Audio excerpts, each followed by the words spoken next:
পাবনার ঈশ্বরদীতে কারখানায় ইফতারের খাবার খেয়ে অর্ধশতাধিক শ্রমিক অসুস্থ হয়ে পড়ছেন। সোমবার সন্ধ্যায় উপজেলার দাসুড়িয়া ইউনিয়নের মুন্সিদপুর এলাকার বিডি ক্রিয়েশন নামের কারখানায় এই ঘটনা ঘটে। অসুস্থ শ্রমিকদের উপজেলার স্বাস্থ্য কমপ্লেক্স সহ বিভিন্ন হাসপাতালে ভর্তি করা হয়।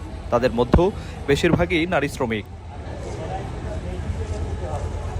শ্রমিকরা জানান, কারখানা থেকে প্রতিদিন তাদের ইফতার সরবরাহ করা হয়। সোমবার ইফতারের কিছুক্ষণ পর কারো বমি, মাথা ঘোরানো, পেটে ব্যথা সহ নানা শারীরিক সমস্যা দেখা দেয়। পরে তাদের উদ্ধার করে ঈশ্বরদী উপজেলা স্বাস্থ্য কমপ্লেক্স সহ বিভিন্ন হাসপাতালে ভর্তি করা হয়। ঈশ্বরদী উপজেলা স্বাস্থ্য কমপ্লেক্সের চিকিৎসক ডাক্তার তাসনিম তামান্না স্বর্ণ জানান, ভাজা পোড়া ও তৈলাক্ত খাবারকে ফুড পয়জনিং হতে পারে। অসুস্থদের চিকিৎসা দেয়া হচ্ছে। এ ঘটনায় ওই কারখানা পরিদর্শন করেছেন ঈশ্বরদী থানা পুলিশ।